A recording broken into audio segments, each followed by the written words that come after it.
ഇന്നത്തെ topic thyroid ഹോർമോണിനെ പറ്റിയാണ്. Thyroid കുറയുമ്പോൾ നമ്മളുടെ പല സിസ്റ്റംസിലും അത് ബാധിക്കും. ഞരമ്പുകൾ ബാധിക്കും, ഹാർട്ട്, ലങ്സ്, ലിവർ എല്ലാം. ഇന്നത്തെ ടോപ്പിക് ഓർത്തോപെഡിക് മാനിഫെസ്റ്റേഷൻസാണ്. അതായത് ബോണും ജോയിൻറ്റിലും എന്തൊക്കെ ഇഷ്യൂസ് വരും നമുക്ക് സംസാരിക്കാം. തൈറോയിഡ് ഹോർമോൺ നമ്മളുടെ ബോഡിയുടെ തൈറോയിഡ് ഹോർമോൺ കുറഞ്ഞാൽ നമ്മളുടെ ബോഡിയുടെ സ്പീഡ്, അതായത് വേഗത കുറയ്ക്കാൻ തുടങ്ങും. വേഗത കുറയുമ്പോൾ നീര് കെട്ടാൻ തുടങ്ങും.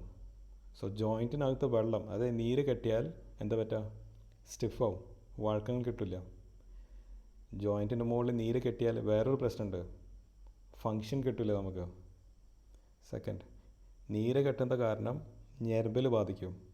സോ കയ്യിൽ അല്ലെങ്കിൽ കാലിൽ ബലക്കുറവ് വരും, തരിപ്പ് വരാൻ തുടങ്ങും, സ്ലിപ്പാവും കയ്യിൽ നിന്ന് കാര്യങ്ങൾ. ഞരമ്പിൽ ബാധിക്കുമ്പോൾ വേറെ എന്താ ബാധിക്കുക? മസിൽസ്.